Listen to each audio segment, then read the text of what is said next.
خصوصاً على افضلهم وخاتم النبیین محمد الامین وعلى آلہ وصحبہ اجمعین اما بعد فاعوذ باللہ من الشیطان الرجیم بسم اللہ الرحمن الرحیم الحمد للہ رب العالمین الرحمن الرحیم مالک یوم الدین ایاک نعبد و ایاک نستعین اہدنا الصراط المستقیم صراط الذین انعمت علیہم غیر المغضوب علیہم ولا الضالین آمین رب اشرح لی صدری ویسر لی امری واحلل عقدۃ من لسانی یفقہوا قولی۔ گزشتہ ہفتے ہمارے درس کی جو نشست اول ہوئی تھی اس کا پہلا حصہ اس وضاحت پر مشتمل تھا کہ میری حیثیت مفسر قرآن کی تو سرے سے نہیں ہے، حقیقت کے اعتبار سے مدرس قرآن کی بھی نہیں ہے، بلکہ میری اصل حیثیت مبلغ قرآن کی ہے۔ اور میں نے عرض کیا تھا کہ کوئی چاہے تو اسے تواضع اور انکساری پر محمول کر لے، لیکن واقعہ یہ ہے کہ یہ ایک حقیقت ہے اور اظہار واقعہ ہے۔ لیکن اس کے ساتھ ہی میں نے عرض کیا تھا کہ جس قرآن کی میں تبلیغ کر رہا ہوں، جس کے لیے میں نے الفاظ مستعار لیے تھے سر سید احمد خان مرحوم سے، قرآن کے من دارم، وہ قرآن جو میرے پاس ہے، جس قرآن کی میں تبلیغ کر رہا ہوں، یعنی قرآن حکیم کے معانی، علوم، معارف، مفاہیم، میں اس کے جس حوض مصفہ سے لوگوں کو سیراب کر رہا ہوں، اس میں 4 چشموں سے پانی جمع ہوا ہے، اور الحمدللہ اس میں بڑی جامعیت ہے، اس لیے کہ تنوع بھی ہے، بعض اعتبارات سے وہ جو سورسز ہیں ایک دوسرے کی ضد بھی ہیں، لیکن میرے ہاں ان میں ایک امتزاج اور تالیف کی کیفیت پیدا ہوئی ہے۔ چنانچہ میں نے الفاظ بھی استعمال کیے تھے کہ کوثر و تسنیم اور سلسبیل کی طرح وہ 3 چشمے جن سے پانی اس حوض میں آ کر جمع ہوا ہے، ان میں سے ایک چشمہ ہے مولانا ابوالکلام آزاد اور مولانا ابوالعلا مودودی کی دعوت اور حرکت، اس کا عنصر۔ دوسرا چشمہ ہے مولانا فراہی اور مولانا اصلاحی کا تدبر اور تعمق، بالخصوص نظم قرآن کے اعتبار سے۔ تیسرا چشمہ ہے ڈاکٹر اقبال اور ڈاکٹر رفیع الدین کا فکر، ان کا تفکر، اور وہ اس پہلو سے کہ قرآن حکیم کی روشنی میں فکر جدید کی تحلیل اور اس کا تجزیہ، کہ اس کے کون سے حصے صحیح ہیں، کون سے غلط ہیں، اور پھر جو حصے صحیح ہیں ان کو قرآن حکیم کی تفہیم میں انکارپوریٹ کرنا، ان کا امتزاج، ان کی آمیزش۔ ایک چوتھا چشمہ جس میں نے عرض کیا تھا کہ کہا جا سکتا ہے کہ اس سے تصوف کی چاشنی ہے کہ جو میرے اس تبلیغ قرآن میں شامل ہوئی ہے، اور جس کے حوالے سے میں اسلاف کے ساتھ جڑا ہوا ہوں، وہ میرا العروۃ الوثقی ہے، یعنی شیخ الہند مولانا محمود حسن رحمہ اللہ اور شیخ الاسلام مولانا شبیر احمد عثمانی، یہ 4 سورسز ہیں جن سے میں نے کچھ حاصل کیا۔ اس پر مزید جو بھی اللہ نے ایک منطقی ذہن عطا کیا، فلسفیانہ ذوق عطا کیا، پھر سائنس کی جو تعلیم کا سلسلہ ہوا، اس کے حوالے سے اضافے ہیں، اور یہ ہے میری وہ دولت جو میں لٹا رہا ہوں اپنے اس درس و تدریس کے ذریعے سے۔ میرے قافلے میں لٹا دے اسے، لٹا دے ٹھکانے لگا دے اسے۔ اس دوسری بات کو جو چاہے تعلی پر محمول کر لے، لیکن میں اسے بھی وَأَمَّا بِنِعْمَةِ رَبِّكَ فَحَدِّثْ کے حکم کا امتثال امر سمجھتا ہوں، اور اسی لیے اسے بار بار بیان کر رہا ہوں۔ نشست اول کا نصف ثانی پھر صرف ہوا تھا قرآن حکیم میں سورہ فاتحہ کا مقام۔ سورہ فاتحہ سے متعلق کچھ تمہیدی، تعارفی اور ابتدائی باتیں، ان میں سے کسی کے اعادے کی اس وقت ضرورت نہیں ہے۔ جو دوسری نشست ہوئی گزشتہ ہفتے، اس کا نصف اول ایک بہت اہم موضوع پر مشتمل تھا کہ سورہ فاتحہ کو ام القرآن، اساس القرآن کس لیے کہا گیا؟ کیا یہ صرف ایک مدح و ستائش کا کلمہ ہے، یا یہ کہ اس کا کوئی معنوی ربط ہے اس سورہ مبارکہ کے مضامین سے؟ میرے نزدیک یہ واقعتاً حکمت قرآن کی اساس ہے، وزڈم آف قرآن یا فلسفہ قرآنی کا نقطۂ آغاز ہے۔ اس اعتبار سے میں نے دو عنوان معین کیے تھے، اگر یاد ہوں، کہ اگر اس پر غور کیا جائے کہ قرآن کے اصل مخاطب کون لوگ ہیں۔ کچھ لوگ ہیں اصل مخاطب، کچھ ہیں جو طبعاً مخاطب ہو گئے، بات کہیں کسی سے جا رہی ہے لیکن وہ دوسروں کے حق میں بھی مفید ہے۔ کسی بھی کلام کو سمجھنے کے لیے ضروری ہوتا ہے کہ معین ہو جائے کہ اس کلام کا مخاطب ہے کون، دوسرے بھی طبعاً اس سے استفادہ کر لیں۔ یا اسی کو یوں کہا جا سکتا ہے، اگر کویسچن یہ پوز کیا جائے کہ اس میں تو کوئی شک نہیں کہ سورہ فاتحہ ایک دعا ہے، لیکن کس کی دعا ہے؟ دعا ایک ایسے شخص کی بھی ہوتی ہے جو کسی تکلیف میں مبتلا ہے اور اپنی اس تکلیف کے رفع کرنے کے لیے کسی کو پکار رہا ہے۔ دعا ایسے شخص کی بھی ہو سکتی ہے جسے دنیاوی کسی نعمت کی آرزو ہے، مال، دولت، اولاد، کوئی چیز اسے مطلوب ہے، اس کے لیے کسی کو پکار رہا ہے، کسی سے مدد کی درخواست کر رہا ہے۔ یہ سورہ فاتحہ کس کی دعا ہے؟ سورہ فاتحہ اصلاً ایسے لوگوں کی دعا ہے جنہیں قرآن حکیم اولو الالباب قرار دیتا ہے، ہوش مند لوگ، باشعور لوگ، جن کے لیے میں نے دو الفاظ استعمال کیے تھے، سلیم الفطرت، سلیم العقل لوگ، جن کی فطرت بھی اپنی اصل سلامتی پر برقرار ہے، پرورٹ نہیں ہوئی، پولیوٹ نہیں ہوئی، نہ مسخ ہوئی ہے نہ آلودہ ہوئی، اور جن کی عقل صحیح ہے، وہ صحیح طور پر تفکر، تدبر، تعقل، استنباط، استدلال، استنتاج، اس کی صلاحیتوں سے مسلح ہے۔ یہ لوگ ہیں اصل میں کہ جو ہدایت، اب ہدایت کے لفظ کو میں یہاں بہت جامع معنی میں استعمال کر رہا ہوں، ہدایت کے ضمن میں ہاف وے آ چکے ہوتے ہیں از خود، اپنے غور و فکر، آزادانہ سوچ و بچار، وہی دو باتیں، فطرت سے صحیحہ کی روشنی میں عقل سلیم کا فعل، تعقل اور تفکر، اس کے نتیجے میں حکمت نظری یا ہدایت نظری تک تو ان کی رسائی ہو جاتی ہے۔ البتہ اب ہاف وے جو باقی ہے وہ ہے عملی رہنمائی، کیا کروں کیا نہ کروں، قدم قدم پر دو راہیں ہیں، تراہیں ہیں، چوراہے ہیں، اور معاملہ اتنا پیچیدہ ہے، انفرادی معاملات میں بھی پیچیدگیاں ہوتی ہیں، عدم توازن، ذرا سا عدم توازن ہو جائے بات کہیں سے کہیں پہنچ جائے گی، ذرا سی کجی ہو جائے رخ میں، یک لحظہ غافل گشتم و 100 سالہ راہم دور شد۔ بالخصوص اجتماعیات انسانیہ میں اس کا شدید اندیشہ ہے، ذرا سا عدم توازن پورے معاشرے کو، سماج کو، نظام کو، اجتماعیت کو بالکل کرپٹ کر کے رکھ دیتا ہے، اس میں فساد پیدا ہو جاتا ہے۔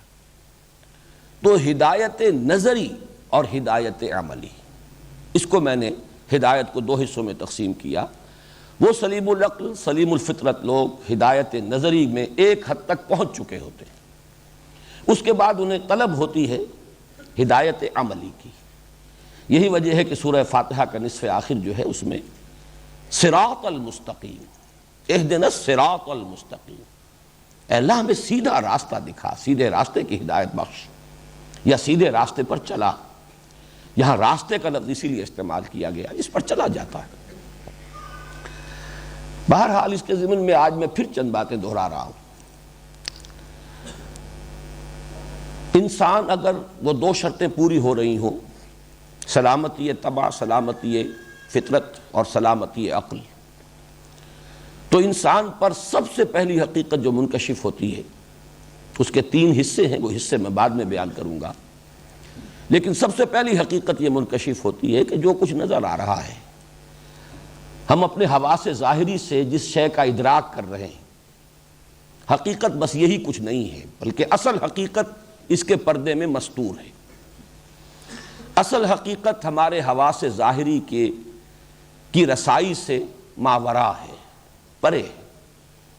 یہ میں نے عرض کیا تھا غالباً کنفیوشس کا ایک جملہ بہت ہی عظیم ہے اس اعتبار سے کہ اس حقیقت کی بڑی عمدہ تعبیر کرتا ہے۔ یہ گویا کہ حکمت کا نقطۂ آغاز ہے۔ There is nothing more real than what cannot be seen, and there is nothing more certain than what cannot be heard۔ وہ حقیقتیں جو ان آنکھوں سے دیکھی نہیں جا سکتی اور اسی طریقے سے ان کانوں سے نہیں سنی جا سکتی، ان سے زیادہ حقیقی اور یقینی اور واقعی اور حتمی حقیقت اور کوئی نہیں۔ یہی وہ بات ہے جس کو قرآن سورہ بقرہ کے آغاز میں کہتا ہے الذین یؤمنون بالغیب، جنہیں اس حقیقت کا ادراک ہو جاتا ہے۔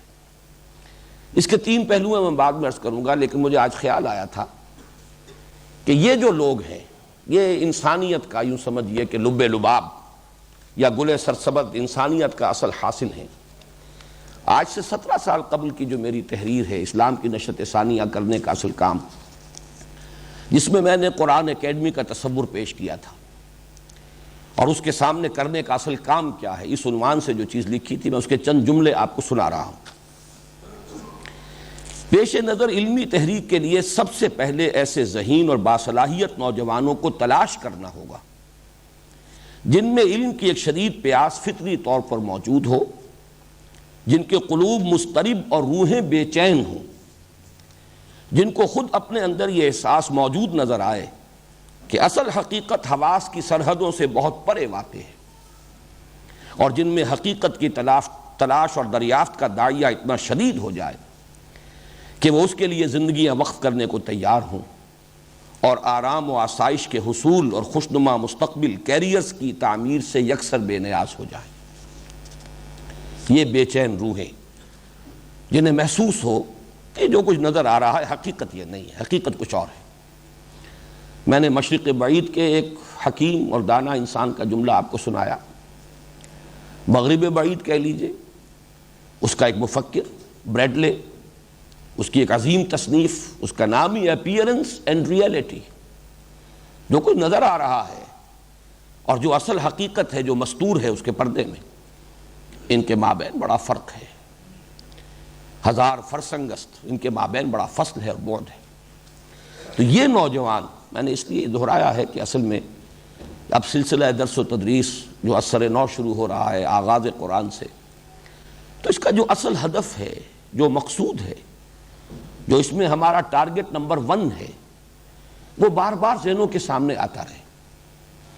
اب ایسے نوجوان بظاہر محسوس ہوتا ہے کہاں ملیں گے، چنانچہ یہ بات بھی میں اب آپ کو سنا رہا ہوں، چند صفحات کے بعد میں نے اس پر بھی گفتگو کی ہے۔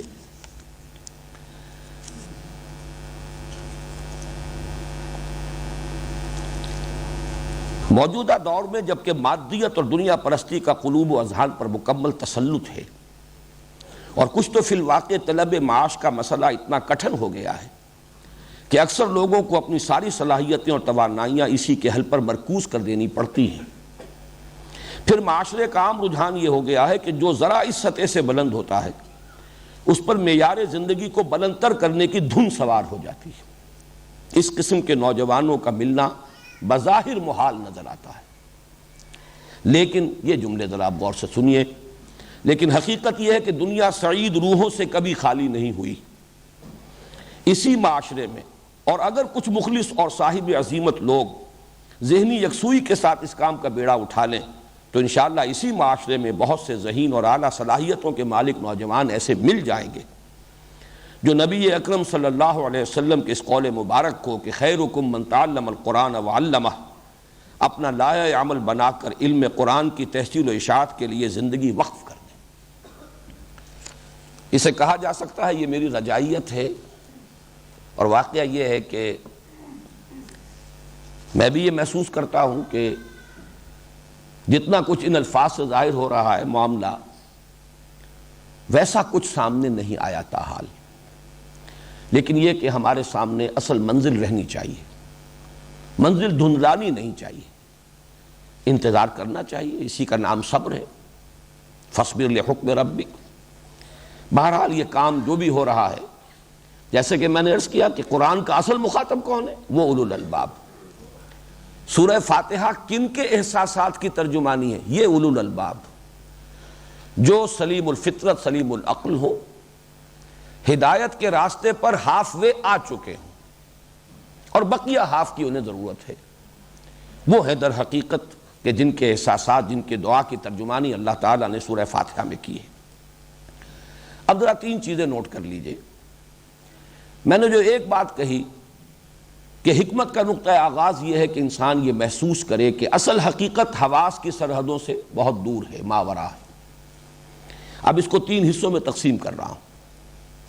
سب سے پہلے یہ کہ انسان محسوس کرے کہ جو بھی حسن اور جمال اور کمال کے جو بھی مظہر ہمیں دنیا میں نظر آ رہے ہیں، ہر اعتبار سے یہ سب اصل میں مظہر ہے کسی اور حسن ازلی کا۔ کوئی اور ہے حسین اور جمیل ہستی، فَلَهُ الْأَسْمَاءُ الْحُسْنَى، جس کی شان یہ ہے کہ تمام کمالات اس کی ذات میں جمع ہے۔ حسن کا مرقع کامل۔ باقی جو کچھ حسن ہمیں نظر آ رہا ہے، وہ پھولوں کا حسن ہو، وہ قوس و قزح کا حسن ہو، وہ جو بھی حسن ہے، وہ در حقیقت یہ اپیئرنس ہے، یہ مظہر ہے ایک حسن قدیم اور حسن ازلی کا۔ دوسرا حصہ، میری جو ضروریات بھی پوری ہو رہی ہیں، بڑے لمبے چوڑے سلسلے ہیں، سورج کی تبازت کو بھی دخل ہے، ہواؤں کے چلنے کو بھی اس میں دخل ہے، پانی اس کی ایک بہت بڑی سورس ہے، یہ تمام مظاہر یہ بھی در حقیقت کسی کی ربوبیت کے مظہر ہیں۔ کوئی اور ہے اصل رب، کوئی اور ہستی ہے جس کی ربوبیت کے یہ مظہر ہے۔ اور نمبر تین، یہ ذرا اور سب سے اہم بات ہے جو میں عرض کر رہا ہوں، جو رحم اور رحمت کے مظاہر دنیا میں نظر آتے ہیں، انسان کو ادراک ہوتا ہے، ماں کی ممتا ہے، باپ کی شفقت ہے، بھائی بہنوں کی آپس کی اخوت ہے، محبت ہے، جو بھی، یا جذبہ رحم ہے، کسی کو تکلیف میں دیکھ کر انسان کے اندر سے ایک جذبہ ابھرتا ہے، یہ تمام بھی در حقیقت کسی کی رحمت کے مظہر ہیں۔ کوئی اور ہے رحمت کامل۔ میں یہاں ایک حدیث کی طرف اشارہ کر رہا ہوں، جیسے پہلی بات کے لیے میں نے قرآن حکیم کے الفاظ مستعار لیے، فَلَهُ الْأَسْمَاءُ الْحُسْنَى، اسے جو چاہو کہہ کر پکار لو، اَيَّمَّا تَدْعُو قُلِ ادْعُوا اللَّهَ أَوِ ادْعُوا الرَّحْمَٰنَ أَيَّمَّا تَدْعُو فَلَهُ الْأَسْمَاءُ الْحُسْنَى۔ کل حسن کا منبع اور سرچشمہ ایک ذات ہے، جو چاہو کہہ کے پکار لو۔ Call the rose by any name, it will smell as sweet۔ اسے اللہ کہہ لو، رحمان کہہ لو، لیکن یہ جان لو کل حسن اسی میں ہے، کل کمال اسی میں ہے، جمال کا مرقع حقیقی وہی ہے، یہ سب اس سے بوروڈ ہے، اسی کے مستعار ہیں، جو بھی ہمیں جلال، جمال اور کمال کے مظہر نظر آ رہے ہیں۔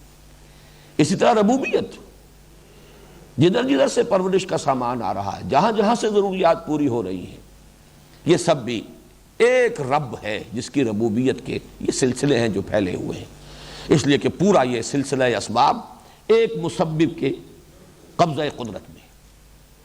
تیسرے، رحمت اور رحم جتنی بھی کچھ دنیا میں ہے، اسی لیے حدیث میں الفاظ آئے ہیں کہ دنیا میں کل رحمت جو ہے وہ اللہ تعالیٰ کی رحمت کے 100ویں حصے کا مظہر ہے۔ اللہ نے اپنی رحمت کے 99 حصے اپنے پاس رکھے ہیں اور ایک حصہ کل خلق میں تقسیم کر دیا ہے۔ یہ چاہے حیوانات کے اندر مامتا ہے، بہرحال ان کے اندر بھی ماں کی مامتا وہ موجود ہے، وہ نہ ہو تو کیسے ان کے بچے پلیں اور پرورش پائیں، چاہے انسانوں میں ہے یہ محبت، اخوت، جو بھی مظہر ہے، در حقیقت یہ اصل میں اس کی سورس، اس کا سرچشمہ وہی ایک ذات ہے۔ یہ ایک ذات، ایک ہستی، اب اسے جیسا کہ میں نے عرض کیا جو نام آپ چاہیں دے لیں، یہ پہلا حصہ ہے حکمت کا، حکمت کا اور فطرت کا۔ فطرت کی صحت کا میں نے عرض کیا تھا۔ دوسرا مظہر کیا ہے؟ کہ نیکی نیکی ہے، بدی بدی ہے۔ انسان بائی ہز ویری نیچر جانتا ہے کہ نیکی نیکی ہے، بدی بدی ہے، خیر خیر ہے، شر شر ہے، بھلائی بھلائی ہے، برائی برائی ہے۔ اسے اس کی ضرورت نہیں ہے، وہ اس کا محتاج نہیں ہے کہ لمبی فہرست مرتب کر کے اس کو دے دی جائے۔ یہ فطرت انسانی میں الہامی طور پر علم اور پہچان موجود ہے۔ اب اس سے عقل کے سامنے ایک سوال آتا ہے کہ عقل کا تقاضا یہ ہے کہ گندم سے گندم پیدا ہو، جو سے جو، گندم از گندم بروید، جو سے جو۔ خیر سے خیر وجود میں آنا چاہیے، شر سے شر وجود میں آنا چاہیے۔ خیر کا بدلہ خیر ہونا چاہیے، شر کا بدلہ شر ہونا چاہیے۔ اس عالم میں وہ صورت نظر نہیں آ رہی، لہذا کوئی دوسرا عالم ہونا چاہیے، یہ عقل کا تقاضا۔ یہاں وہ فطرت کی بنیاد کیا ہے؟ نیکی اور بدی کا شعور۔ اور عقل کا تقاضا کیا ہے؟ کہ نیکی اور بدی کا بدلہ بھرپور انسان کو مل جانا چاہیے۔ تیسرا حصہ اسی نظری جو ہدایت ہے، جہاں تک کہ اولو الالباب خود پہنچ جاتے ہیں، تیسرا حصہ یہ ہے کہ جب وہی ہستی ہے، اصل حقیقت تو وہی ہے، ذالک بان اللہ هو الحق، تو پھر اسی کی پرستش، اسی کی پوجا، اسی سے لو لگانی چاہیے، اسی کی بندگی کرنی چاہیے، اسی سے محبت کرنی چاہیے۔ یہ سارا لفظ عبادت کا اصل مفہوم میں بیان کر رہا ہوں، یہ سب کچھ صرف اس کی ذات کے ساتھ منسلک ہو جانا چاہیے۔ ایاک نعبد، یہ میں نے اصل میں اس حکمت نظری جو 3.5 آیات میں، جو نصف اول ہے سورہ فاتحہ کا، جو کور کر رہا اس حکمت نظری کو، اور جس کو کہ کچھ لوگ خود کہہ رہے ہیں، یہ ان کی اپنی فطرت کی ترجمانی ہے، میں نے اس کا جو منطقی ربط ہے وہ آپ کے سامنے بیان کر دیا۔ گزشتہ ہفتے پھر آخری ہمارا جو حصہ تھا دوسری نشست میں، الحمدللہ، صرف ان 2 الفاظ پر ہم نے گفتگو مکمل کی تھی، اور آج اب ہمیں آگے بڑھنا ہے۔ یہ الحمدللہ جس پر ہم نے کل پچھلی درس میں خاصا وقت صرف کیا ہے، اس سے نوٹ کر لیجئے کہ معرفت خداوندی کا سب سے بڑا خزانہ یہی ہے، اور یہ بھی جان لیجئے کہ اس سورہ مبارکہ کی اصل جان یہی ہے۔ میں نحوی اعتبار سے بھی ثابت کر دوں، الحمدللہ یہ ایک جملہ ہے مکمل، جملہ اسمیہ خبریہ، کل حمد، کل تعریف، کل ثنا، کل شکر اللہ کو سزاوار ہے، مکمل جملہ ہو گیا، اٹس اے فل سٹیٹمنٹ۔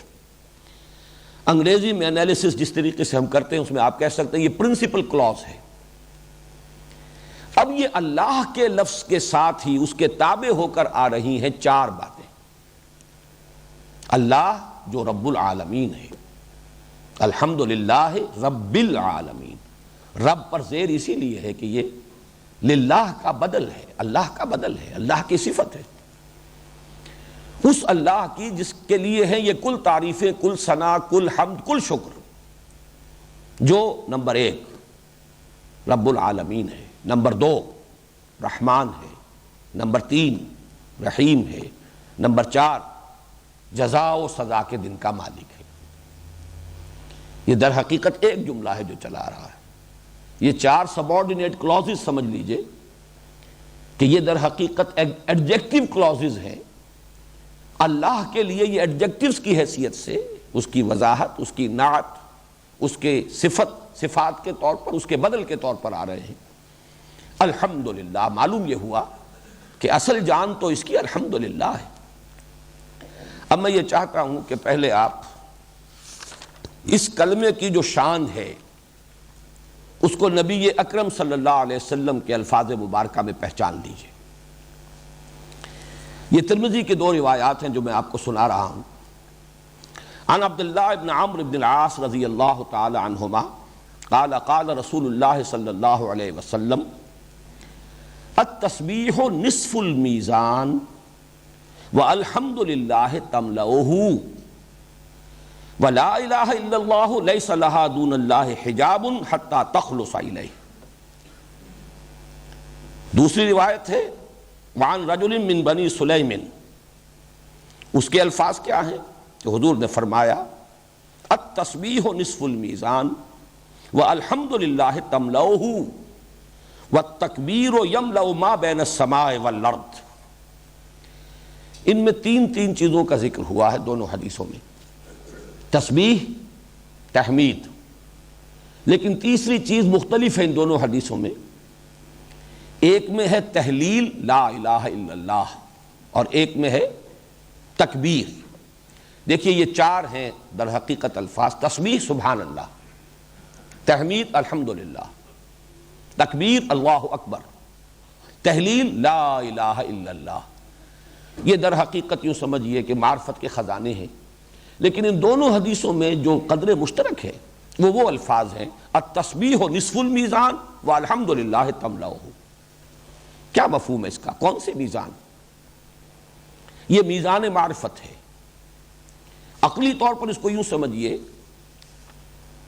کہ دین کی اساس اور جڑ ہے ایمان، ہر شخص جانتا ہے۔ ایمان کی جان ہے ایمان باللہ، اس کی اساس اللہ کی معرفت، اور اللہ کی کل معرفت جو انسان کو حاصل ہو سکتی ہے اس کا ایک سلبی پہلو ہے اور ایک ایجابی پہلو ہے، ایک منفی پہلو ہے، ایک مثبت پہلو ہے، ایک ہی تصویر کے دو رخ۔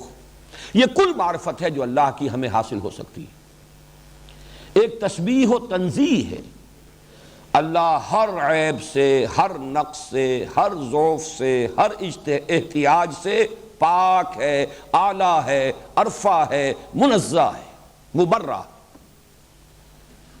یہ ہے منفی رخ، کوئی نقص نہیں، کوئی عیب نہیں، کوئی ضعف نہیں، کوئی احتیاج نہیں، ہر عیب، ہر نقص، ہر ضعف، ہر احتیاج سے بالا، عرفہ، منزہ، مبرہ۔ یہ تسبیح ہے سبحان اللہ کے معنی یہ ہے، لیکن یہ منفی ہے، اسی لیے نصف المیزان تو کہہ دیا، لیکن وہ کہ جس سے میزان پر ہو جائے۔ اور ایک حدیث میں تو یہ آیا ہے کہ الحمدللہ ہے، یہ تو تملأ ما بین السماء والارض، آسمانوں اور زمین کے مابین کل فضا کو پر کر دینے والا کلمہ ہے۔ یہ اسی کا در حقیقت مثبت رخ ہے۔ کل صفات جمال و کمال کا مرقع کامل اللہ ہے، ہر خیر، ہر خوبی، ہر کمال اس میں بتمام و کمال موجود ہے۔ یہ ہے الحمدللہ۔ تو التسبیح نصف المیزان، معرفت خداوندی کا نصف تسبیح ہے، اور اس کی تکمیل والحمدللہ تملؤہ، اس کے سوا ہم اللہ کے بارے میں اور کچھ نہیں جان سکتے۔ تمام صفات کمال اس میں بتمام و کمال موجود ہیں۔ قدرت ہے تو وہ علی کل شیء قدیر ہے، علم ہے تو وہ بکل شیء علیم ہے، حیات ہے تو وہ الحی ہے، اس کی حیات بھی وہ ہے جو ہر ضعف سے مبرہ، نہ اسے اونگ آتی ہے، نہ نیند آتی ہے، نہ اسے کھانے کی ضرورت ہے، نہ اسے پینے کی ضرورت ہے، کوئی حوائج ضروریہ اسے لاحق نہیں ہے، معاذ اللہ ثم معاذ اللہ۔ ارادہ ہے تو فعال لما یرید، اس کا ارادہ ایسا کامل ہے جو چاہے کر گزرے۔ جس بھی صفت کمال کا آپ تصور کریں گے وہ اس کی ذات میں بتمام و کمال موجود ہے۔ اسے آپ اومنیشینٹ، اومنی پوٹنٹ، اومنی پریزنٹ، یہ الفاظ ہیں، آپ کو ہر جگہ پر یہی تصورات ملیں گے۔ اس کے سوا آپ اور کیا جانیں گے اللہ کے بارے میں؟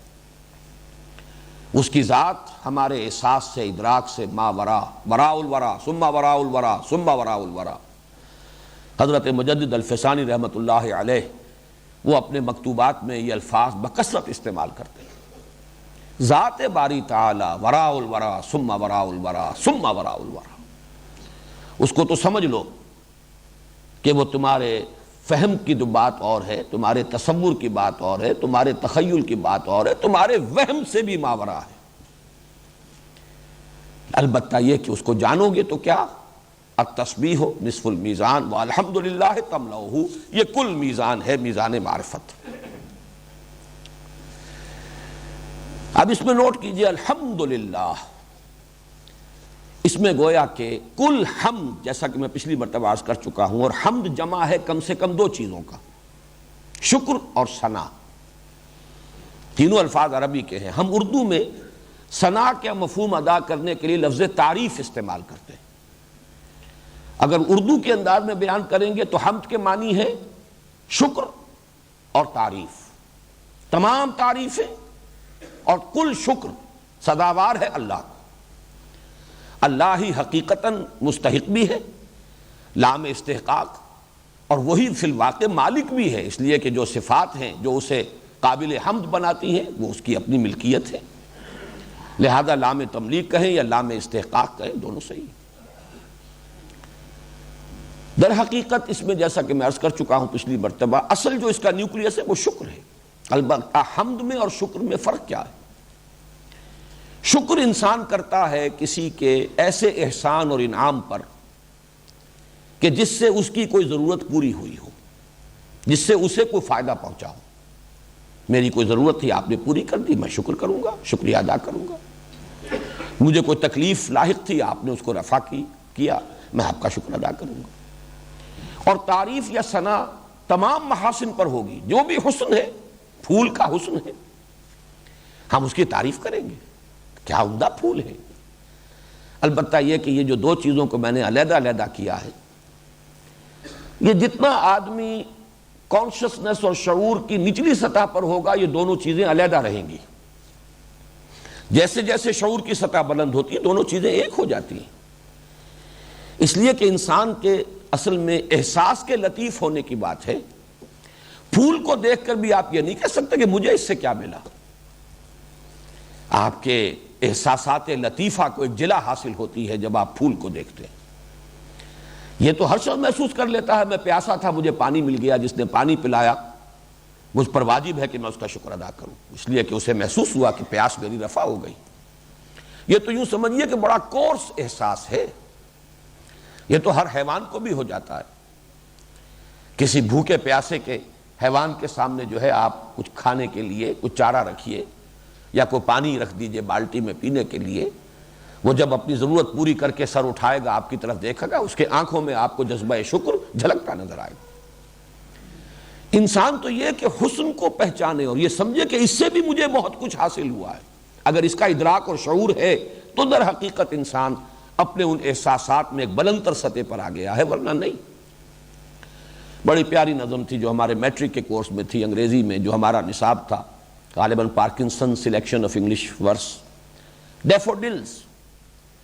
شاعر کہیں گھوم رہا تھا، دیکھ رہا تھا، اچانک ایک پہاڑی کی چوٹی پر پہنچا تو نیچے جو وادی تھی اس میں اس نے دیکھا کہ پھولوں سے بھری ہوئی تھی، ڈیفوڈلز کے پھول لہرا رہے تھے ہوا میں۔ اب یہ ایک منظر تھا، حسین منظر، لیکن یہ کہ اس سے اسے کچھ حاصل ہوا، مادی طور پر تو کچھ حاصل نہیں ہوا، لیکن کچھ روح کو تو حاصل ہوا ہے، کچھ اس کے احساسات لطیفہ کو تو حاصل ہوا ہے۔ I gazed and gazed, but little thought what wealth the scene to me had brought. For oft, when on my couch I lie, in vacant or in pensive mood, they flash upon that inward eye, which is the bliss of solitude. And then my heart with pleasure fills and dances with the daffodils.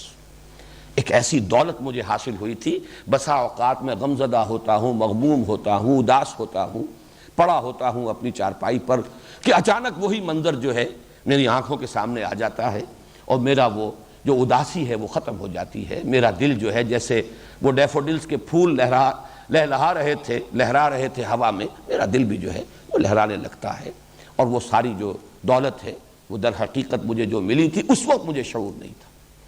تو یہاں آ کر شکر اور ثنا جمع ہو جائیں گے۔ الحمدللہ رب العالمین۔ اب جو حکمت اور شکر کا میں نے تعلق بیان کیا ہے، اسی کی مثال ہے قرآن حکیم میں، اور اس کے لیے نص قطعی کہ ان دونوں کے مابین کیسا گہرا ربط ہے لازم و ملزوم کا۔ حضرت لقمان کی شخصیت، وَلَقَدْ آتَيْنَا لُقْمَانَ الْحِكْمَةَ أَنِ اشْكُرْ لِلَّهِ، یہ پہچان لیا جائے کہ شکر کل کا کل سزاوار ہے اللہ کی ذات کو، حمد کل کی کل سزاوار ہے اللہ کی ذات کو، ثنا اور تعریف کل کی کل سزاوار ہے اللہ کی ذات کو۔ ایک بات اور نوٹ کر لیجئے، پھر ہم آگے چلیں گے۔ اسی شکر کا ایک اور نتیجہ بھی نکلتا ہے، یہ بھی فطرت انسانی ہی کا ایک بہت اہم گوشہ ہے۔ فطرت کی صحت جو ہے وہ تقاضا کرتی ہے کہ جس نے آپ کے ساتھ کوئی بھلائی کی ہے آپ بھی اس کے ساتھ کوئی بھلائی کریں۔ جس نے آپ کے ساتھ کوئی بھلائی کی، پہلا رد عمل فطرت سلیمہ کا یہ ہوگا کہ اس کا شکریہ ادا کیجیے۔ دوسرا رد عمل، کوئی بدلہ، کچھ اس کے ساتھ تم بھی بھلائی کرو، کوئی خدمت اس کی بھی کبھی بجا لاؤ۔ یہ بھی فطرت کی صحت کی علامت ہے۔ یہ جذبہ شکر کا ایک منطقی نتیجہ ہے، لازمی نتیجہ ہے۔ اسی کو قرآن مجید نے کہا ہے سورہ رحمان میں، هل جزاء الاحسان الا الاحسان۔ احسان کا بدلہ تو سوائے احسان کے اور کچھ نہیں ہو سکتا۔ کیا کوئی بدلہ ہے احسان کا سوائے احسان کے؟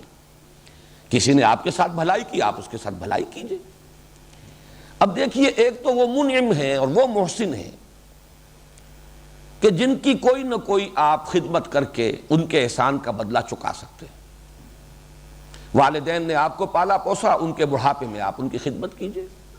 اس درجے میں تو بدلہ نہیں ہو سکتا، کسی نہ کسی درجے میں آدمی اپنے اندر ایک تسکین محسوس کر سکتا ہے کہ جیسے کما ربیانی صغیرہ، لیکن اگرچہ ایک آخری حد ہے اس کی کہ جس پر جا کر انسان سمجھتا ہے کہ ان کے احسانات کا بدلہ میں نہیں چکا سکتا، لہذا اللہ سے دعا کرتا ہے وَقُلْ رَبِّ ارْحَمْهُمَا كَمَا رَبَّيَانِي صَغِيرًا۔ عام انسانی سطح پر کسی نے آپ کو ہدیہ دیا ہے، آپ بھی کوئی ہدیہ پیش کیجئے۔ تحفہ آیا ہے، آپ بھی کوئی تحفہ دیجئے۔ کسی نے کوئی آپ کی خدمت کی ہے، آپ بھی خدمت کیجئے۔ لیکن وہ منعم حقیقی، وہ مربی اصلی، اس کی آپ کیا خدمت کریں گے؟ جو اصل منعم ہے، اصل محسن ہے، اصل رب ہے، اس کے احسانات انعامات کا کیا بدلہ دیں گے؟ اس کو یوں سمجھیے، اس سے بھی پہلے درجے میں کہ کچھ لوگوں نے دیکھا کہ سورج سے ہمارا بڑا کام چل رہا ہے، سورج کی تمازت سے فصلیں پکتی ہیں، ہوائیں چلتی ہیں۔ اب سورج کو ہم کیا بدلہ دیں؟ کچھ نہیں دے سکتے سوائے اس کے کہ ہاتھ جوڑ کر کھڑے ہو جائیں، سورج طلوع ہو رہا ہے ڈنڈوت کر دیں۔ تو ایک اظہار عجز، اظہار تذلل، ایک اس کی عظمت کا اعتراف کسی درجے میں، کسی ریچول کے ذریعے سے سجدہ کر دیجئے، ماتھا ٹیک دیجئے، اس کی مدح کیجئے، ثنا کیجئے۔ یہی تو ہو سکتا اور کچھ نہیں ہو سکتا۔ معلوم ہوا کہ شکر ہی در حقیقت جذبہ عبادت کی شکل اختیار کرتا ہے۔ اس لیے کہ شکر کا منطقی نتیجہ کیا ہے کہ انسان بھی کوئی اس کی کا بدلہ پیش کرے، اگر وہ صحیح الفطرت ہے، صحیح العقل ہے۔ اب ظاہر بات ہے کہ جہاں کچھ بدلہ دیا جا سکتا ہو، یہی بات ہے جو مولانا روم نے ایک بڑی پیاری حکایت میں بیان کی ہے کہ حضرت موسیٰ علیہ السلام کہیں گزر رہے تھے تو ایک گڈریے کو دیکھا انہوں نے، وہ اپنے خیال میں اللہ سے مناجات کر رہا تھا، ہم کلام تھا، اے اللہ اگر تو میرے سامنے آ جائے، میں تیرے پاؤں دھوؤں، تیرے سر میں سے جوئیں نکالوں، تیری خدمت کروں۔ اب یہ اس کا سب سے اونچا تصور ہو سکتا تھا۔ کسی بڑی سے بڑی ہستی جو بھی اس کے تصور میں تھی، کوئی بڑا چودھری، کوئی شیخ قبیلہ، جب وہ کہیں جاتا ہوگا اپنے کسی سردار کے پاس تو یہی کام کرتے تھے، پاؤں دھو دیے، سر میں مالش کر دی، جوئیں نکال دی، کوئی اور خدمت بجا لائے۔ تو اے اللہ اگر تو میرے سامنے آ جائے، کبھی اے حقیقت منتظر نظر آ لباس مجاز میں کہ ہزاروں سجدے تڑپ رہے ہیں میری جبین نیاز میں۔ وہ شخص اپنی ذہنی سطح کے مطابق ہم کلام تھا۔ حضرت موسیٰ نے اسے ڈانٹ دیا کہ یہ کیا کفر بک رہے ہو، اللہ کے پاؤں دھو گے اور اللہ کے سر سے جوئیں نکالو گے، کیا کفر بک رہے ہو؟ تو حکایت ایسے ہے کہ اس نے چیخ ماری، کپڑے پھاڑے اور کہیں نکل گیا جنگل کی طرف۔ تو اللہ تعالیٰ نے حضرت موسیٰ سے فرمایا کہ اے موسیٰ تو برائے وصل کردن آمدی، نہ برائے فصل کردن آمدی، تجھے ہم نے بھیجا تھا تو اس لیے آیا تھا کہ لوگوں کو ہم سے جوڑے، نہ کہ ہم سے توڑ دے، ہم سے کاٹ دے، ہم سے جدا کر دے۔ وہ اپنے فکر، اپنی سوچ کے مطابق، اب یہی اس کی سطح ہے سوچ کی، اس سے زیادہ تو اس کے سوچ کا کوئی اور پیمانہ ہے ہی نہیں۔ بہرحال اس وقت مجھے جو واضح کرنا تھا وہ یہ کہ یہ جذبہ عبادت در حقیقت جذبہ شکر ہی کا منطقی نتیجہ ہے. کوئی بدلہ، کوئی خدمت اگر ہم نہیں کر سکتے، ہستی اتنی بلند ہے، اتنی بلند ہے، اتنی بلند ہے کہ ہم کوئی خدمت کر نہیں سکتے، ہم کو بدلہ دے نہیں سکتے اس کے احسانات و انعامات کا، تو اس کے سامنے سر ہی جھکا دیں، سجدہ ہی کریں، کوئی اور مراسم عبودیت بجا لائیں، کچھ اس کے حمد کے ترانے گائیں، جیسے کہ حضرت داؤد علیہ السلام حمد ہی کے ترانے ہیں نا. زبور ہے کیا؟ حمد کے ترانوں پر مشتمل کتاب ہے. اور جس کیف کے ساتھ وہ حمد کے یہ ترانے پڑھا کرتے تھے یا الاپا کرتے تھے، قرآن مجید میں ہے کہ اس کے اندر یہ کیفیت تھی کہ پرندے اور پہاڑ ان کے ساتھ شریک ہو جاتے تھے، وجد میں آتے تھے پرندے بھی اور پہاڑ بھی. قلب کی گہرائی سے اللہ تعالیٰ کے حمد کے وہ ترانے جو ہے وہ نکل رہے ہوتے تھے. اب آخری بات الحمدللہ کے بارے میں اور نوٹ کر لیں، وہ یہ کہ یہ ہر نوع کے شرک کی جڑ کاٹ دینے والا کلمہ ہے. جب کل تعریف اسی کی ہے، کل حمد اسی کی ہے، تمام حسن کا منبع سرچشمہ وہی ہے، کل ربوبیت کا نقطۂ آغاز وہی ہے، تمام رحمت جو ہے اس کا منبع اور سرچشمہ اسی کی ذات ہے، تو کسی اور کو کاہے کو پوجنا ہے؟ کسی اور کے لیے مراسم عبودیت کاہے کے لیے؟ سورج کے سامنے کاہے کو سر جھکانا ہے؟ وہ تو خود اس کے قبضہ قدرت میں ہے، اسی کے حکم سے کر رہا ہے جو کچھ کر رہا ہے. میرا مجھ میں کچھ نہیں، جو کچھ ہے سو تو ہے. بھگت کبیر کا یہ دوہا، میرے اندر میرا تو کچھ ہے ہی نہیں، اے رب جو کچھ ہے تیرا دیا ہوا ہے. تو سورج میں اس کا اپنا کچھ ہے ہی نہیں، اس کی تمادت ذاتی ہے ہی نہیں. پانی میں جو تاثیر ہے وہ اس کی رکھی ہوئی ہے، ماں میں جو مامتا ہے وہ اس نے ڈالی ہے، باپ میں شفقت ہے اس کی عطا کردہ ہے. تو ٹھیک ہے، اس نے جس کا حق معین کر دیا، ماں کی خدمت بھی کرو، باپ کی خدمت بھی کرو، وہ سب ہے. انشکر لی ولے والدیک، شکر ادا کرو میرا اور اپنے والدین کا. لیکن یہ ہے کہ اصل شکر اللہ کا، یہی وہ تعلق جو ہے، یعنی شکر اور شرک. دیکھیے حروف اصلی ایک یہ شین رے کاف، شین را کاف، شرک، شین کاف را شکر، ان دونوں میں کس قدر گہرا ربط ہے. اسی لیے وہ سورہ لقمان کی جو آیت میں نے آپ کو سنائی دوسرے رکوع کی پہلی آیت، وَلَقَدْ آتَيْنَا لُقْمَانَ الْحِكْمَةَ أَنِ اشْكُرْ لِلَّهِ، حکمت کا منطقی نتیجہ ہے اللہ کا شکر، اور شکر کا لازمی نتیجہ شرک کا خاتمہ. وَإِذْ قَالَ لُقْمَانُ لِابْنِهِ وَهُوَ يَعِظُهُ يَا بُنَيَّ لَا تُشْرِكْ بِاللَّهِ إِنَّ الشِّرْكَ لَظُلْمٌ عَظِيمٌ. صدق اللہ العظیم. اذان لہ آخرہ. ہمارے آج کے درس کی اس نشست کا بھی نصف جو ہے وہ سابق کے اعادے پر صرف ہو گیا ہے. بہرحال ان چیزوں کی ضرورت ہے. اس وقت صرف ایک جملہ اور کہہ رہا ہوں، پھر ہم آگے چل رہے ہیں. ایک بات تو میں نے عرض کر دی تھی کہ الحمدللہ پرنسپل کلاس، رب العالمین الرحمن الرحیم مالک یوم الدین، اسی کے تابع. پھر اس الحمدللہ کا رشتہ جڑتا ہے ایاک نعبد.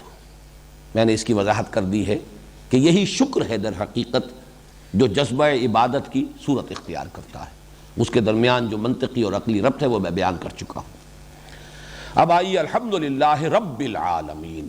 پہلا وصف اللہ کا، وہ رب ہے تمام جہانوں کا. لفظ رب کے بارے میں بھی میں نے سورۃ الناس کے ضمن میں کچھ عرض کرنے کی کوشش کی تھی، لیکن مجھے احساس ہو گیا تھا کہ بات واضح نہیں ہو پائی تھی اس کی لغوی بحث کا جہاں تک تعلق ہے. دیکھیے را با با، رب، اس کا اصل مفہوم ہے مالک. رب المال، مال والا. رب الدار، گھر والا، گھر کا مالک. رب البیت، وہی گھر والا. لیکن ایک اور مادہ ہے را با وا، جس سے ربا بنا ہے. یہ دونوں بہت قریب المفہوم اور قریب المعنی مادے ہیں، اور ایک رائے یہ ہے کہ دونوں ایک ہی مادہ ہیں اصل میں، کہ جو فعل مضاعف ہوتا ہے جس میں دو حرف جو ہیں، کلمہ فا اور کلمہ عین اور کلمہ لام جو ہے وہ ایک ہی حرف ہو. را با با، شین قاف قاف، دال سین سین. اس میں جب باب تفعیل بنے گا تو اس میں آخری جو کلمہ ہے وہ کسی حرف علت کی شکل اختیار کر لیتا ہے، وہ میں ابھی عرض کروں گا۔ ربا اس میں کیا ہے، را وہی ہے رب والا، با وہی ہے پہلی با، اور اگلا جو واو ہے یہ در حقیقت بدلی ہوئی شکل ہے دوسرے با کی۔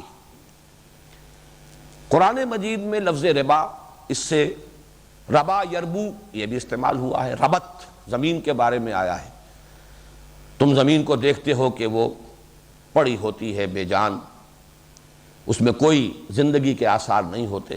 فَإِذَا أَنزَلْنَا عَلَيْهَا الْمَاءَ اهْتَزَّتْ وَرَبَتْ، جب ہم اس پر پانی برساتے ہیں تو وہ اس میں ایک جنبش پیدا ہوتی، حرکت پیدا ہوتی، سرسراہٹ، اور پھر وہ ابھرتی ہے، یعنی کھیتی اپجتی ہے۔ ربا یربو، کسی چیز کا ابھرنا، پروان چڑھنا، اپچنا، نمایاں ہونا، بلند ہونا، ربا یربو۔ اربا یربی باب افعال بھی اسی مصدر سے آیا ہے۔ یربی اللہ الصدقات، اللہ صدقات کو پالتا ہے، پوستا ہے، پروان چڑھاتا ہے، بڑھاتا ہے، نشو و نما دیتا ہے، برکت دیتا ہے، تو یہ اربا یربی۔ لیکن اب اسی سے باب تفعیل میں ربا یربی تربیتن، تربیت دینا، پالنا، پوسنا، بڑھانا، نشو و نما دینا، پرورش کرنا، ربا یربی، یہ را با واو سے باب تفعیل بھی ہے، لیکن بعض حضرات کے نزدیک یہ لفظ رب سے در حقیقت بدلا ہے، اور لفظ رب ہی سے باب تفعیل جو ہے ربا یربی تربیتن ہے۔ اس میں بہت بڑے امام ہیں لغت کے، جن کی بڑی ہی بارکۃ الآراء کتاب ہے مفردات القرآن، امام راغب رحمہ اللہ، انہوں نے تو یہ کیا ہے صاف صاف کہ یہ تربیت اور یہ ایک ہی شے ہے در حقیقت رب۔ الرب فی الاصل التربیت وہو انشاء الشیء حالا فحالا الی حد التمام۔ رب در حقیقت تربیت ہی اس کا مفہوم ہے، یعنی کسی شے کو درجہ بدرجہ ایک درجے سے بلند پھر بلند پھر بلند کرتے ہوئے اس کے آخری نقطۂ کمال اور نقطۂ عروج تک پہنچا دینا، یہ تربیت ہے، یہی ربوبیت ہے۔ لیکن ایک اور دوسری بڑی اہم کتاب ہے، اور میری تو وہ بڑی ساتھی ہے، مطالعہ قرآن اور جو بھی میرا غور و فکر ہے اس میں بہت ممد ہے، المعجم المفارس لالفاظ القرآن الحکیم، فواد عبد الباقی کی۔ اس نے یہ کیا ہے کہ رب کے مادے سے صرف لفظ رب لایا ہے، یا پھر ربانیون، ربیون اور ربیب، باقی یہ تمام تربیت سے متعلق جو الفاظ ہیں ان کو را، با اور وا کے مادے میں لے گیا ہے۔ گویا کہ اس کے بارے میں یہ دونوں رائے ممکن ہیں کہ یہ رب سے ہے تربیت، یا ربا سے ہے، را با وا سے ہے۔ ان دونوں کا چونکہ بہت بڑے بڑے جو ائمہ ہیں، اور امام راضی نے اس کو اصول کے طور سے بیان کیا ہے کہ فعل مضاف کے اندر یہ شکل ہو جاتی ہے، جب باب تفعیل میں آئے گا تو آخری حرف جو ہے اس کی جگہ پر کوئی حرف علت آ جائے گا، دساہا، حالانکہ دسسا یدسسو تدسیسا باب تفعیل سے بنتا، لیکن دساہا، قد افلح من زکاہا وقد خاب من دساہا، وہاں انہوں نے اس کی بحث کی ہے بڑی تفصیل کے ساتھ۔ بہرحال اس کا مفہوم کیا ہوا کہ رب کے معنی ہے مالک بھی اور پالن ہار بھی، پروردگار بھی۔ یہی وجہ ہے کہ عام تراجم میں آپ دیکھیں گے تمام جہانوں کا پروردگار۔ میرے لیے الجھن یہ تھی کہ را با با کا مادہ تو آتا ہے مالک ہونے کے لیے، تو بعض مترجمین نے ترجمہ یہی کیا صاحب سب جہانوں کا، غالباً شاہ عبد القادر کا یا شاہ رفیع الدین کا میں ابھی تعین کے ساتھ نہیں کہہ سکتا، صاحب اسی کو کہتے ہیں جو مالک ہو، آقا، مالک۔ لیکن اس کے ساتھ منطقی ربط موجود ہے کہ جو کسی شے کا مالک ہوتا ہے وہ فطری طور پر چاہتا ہے کہ وہ پروان چڑھے، اس میں ترقی ہو، اس میں اضافہ ہو، وہ نشو و نما پائے، وہ آگے بڑھے۔ لہذا ملکیت اور اس طریقے سے کسی شے کو آگے بڑھانا، پالنا، پوسنا، یہ گویا کہ لازم و ملزوم ہے۔ تو رب کی بحث کے ضمن میں اسی پر اکتفا کریں۔ آگے چلیے، عالمین، اس کا مادہ ہے عین لام میم، اسی سے علم بھی بنا، اسی سے عالم بنا۔ عالم ہو تو اس کے معنی ہے جاننے والا، اور عالم کے معنی وہ چیز جس سے کوئی جانا جائے، جو کسی کی پہچان کا ذریعہ بنے۔ چنانچہ عالم یعلم جب آتا ہے اس کے معنی ہے اس نے جانا، کوئی شے اس کے علم میں آئی، اور علامہ یعلم یا یعلم یہ دونوں اس کے آتے ہیں مضارع، اس کا مطلب ہے کسی شے کا نشان لگا دینا، کسی چیز کی علامت بنا دینا، اسی سے علامت کا لفظ بنا ہے، اسی سے علم علم اسم علم بنا ہے۔ لاہور کا اسم علم ہے، لاہور یعنی لاہور شہر کے لیے بطور علامت یہ لفظ اختیار کر لیا گیا، اسم علم ہے۔ تو عالم سے مراد ہے کوئی شے جس سے کہ کسی کو پہچانا جائے، اس اعتبار سے لفظ آیت کے بہت قریب آ جاتا ہے یہ لفظ۔ اب اس کو جمع کیا گیا، کل عالم۔ اب آپ کہہ سکتے ہیں عالم جمادات، عالم نباتات، عالم حیوانات، عالم مادی، عالم روحانی، عالم مثال، عالم دنیا، عالم آخرہ، عالم برزخ۔ ایک تو یہ سمجھا جائے گا کہ رب کل جہانوں کا، مالک اور پروردگار کل جہانوں کا۔ اور ایک جو بات مولانا فراہی نے کہی ہے رحمۃ اللہ علیہ، وہ مجھے بڑی دل کو لگتی ہے کہ عربی زبان میں ایک قاعدہ یہ بھی ہے کہ ظرف کو جمع کر کے مراد مظروف کی جمع ہے۔ اس عالم میں جو بھی ہیں ان سب کا رب، یہ عالم ظرف ہے، مظروف وہ ہیں جو اس کے اندر موجود ہیں، تو تمام جہان والے، یہ گویا کہ ترجمہ ہو جائے گا، وہ پالنہار ہے، پروردگار ہے، مالک ہے، آقا ہے، صاحب ہے تمام جہانوں کا یا تمام جہان والوں کا۔ رب العالمین کے بارے میں ایک بات اور ربوبیت کے بارے میں جان لیجئے۔ قرآن حکیم میں اللہ تعالیٰ کے بارے میں لفظ رب ہمیشہ مقدم ہوتا ہے لفظ خالق پر۔ اس کی وجہ میں بیان کر چکا ہوں سورہ علق کی ابتدائی آیات کے درس کے ضمن میں، کہ انسان کا شعور جو ہے جب ترقی کرتا ہے، اگر ہم جائزہ لیں تو سب سے پہلی چیز جس کا انسان کو احساس ہوتا ہے وہ اس کی ضرورت ہوتی ہے، احتیاج۔ بھوک لگی ہے، بچہ ہے، اسے اور کوئی شعور نہیں ہے، کسی شے کا شعور نہیں، نہ ماں کا پتہ، نہ باپ کا پتہ، نہ گھر کا پتہ، نہ کسی اور شے کا پتہ، لیکن اندر سے ہنگر پینز ہوتے ہیں، روتا، احتیاج ہے۔ تو سب سے پہلا جو انسان کے شعور کے اوپر اثر ہے وہ اس کی احتیاج کا ہے، اور جو احتیاج پوری کرے اس کی ربوبیت کا امپریشن ہے۔ یہی وجہ ہے ماں سے اس کو اس قدر لگاؤ کیوں ہوگا کہ اسے معلوم ہے جب بھی مجھے ضرورت ہوتی ہے، میری ماں کی چھاتیاں ہیں جن سے میری ضرورت پوری ہوتی ہے، وہ لپکتا ہے ماں کی طرف۔ یہ بہت بعد کی بات ہے جب انسان کو اپنی ہستی کا شعور ہو اور پھر وہ تخلیق کے بارے میں غور کرے کہ میرا کوئی پیدا کرنے والا بھی ہے۔ یہ تو فکر انسانی کا یوں سمجھیے کہ بڑا دور کا مرحلہ ہے۔ یہی وجہ ہے کہ خلق کا لفظ ہمیشہ بعد میں آتا ہے، رب کا پہلے ہے۔ اقرا بسم ربک الذی خلق، پڑھو اپنے اس رب کے نام سے جس نے پیدا کیا۔ سورۃ النساء کا آغاز ہوتا ہے یا ایھا الذین آمنوا اتقوا ربکم الذی خلقکم من نفس واحدۃ وخلق منھا زوجہا، اے لوگو تقوی اختیار کرو اپنے اس رب کا جس نے تمہیں بنایا، پیدا کیا ایک جان سے، اور بنایا اسی سے اس کا جوڑا۔ سورہ بقرہ کا تیسرا رکوع شروع ہوتا ہے یا ایھا الناس اعبدوا ربکم الذی خلقکم والذین من قبلکم لعلکم تتقون، اے لوگو بندگی کرو، پرستش کرو اپنے اس رب کی جس نے تمہیں پیدا کیا اور تم سے پہلوں کو بھی پیدا کیا۔ تو یہ نوٹ کر لیجئے، اللہ کا حمد اللہ کے لیے، اور اس کے بعد اللہ کے لیے وصف اول جو آیا ہے وہ ہے رب العالمین، جو تمام جہانوں کا مالک اور پالنہار ہے، پروردگار ہے۔ اب آئیے الرحمن الرحیم، ان دونوں کا مادہ ایک ہی ہے، رحم، رحم رحمت، اسی سے لفظ رحمان بھی بنا ہے، اسی سے لفظ رحیم بھی بنا ہے۔ اگرچہ ایک شاذ رائے اور بھی ہے رحمان کے بارے میں بعد میں عرض کروں گا۔ ان دونوں میں کیا فرق اور تفاوت ہے یہ بھی ہمارے ہاں مفسرین کے مابین بڑی ایک مختلف فی بحث ہے، جس میں کہ ذوق اور مزاج کو اصل دخل ہے۔ رحمان ہے فعلان کے وزن پر، یہ اس میں مبالغہ کا ایک وزن ہے، کسی شے کی شدت اور کثرت، دونوں الفاظ نوٹ کیجئے، شدت اور کثرت۔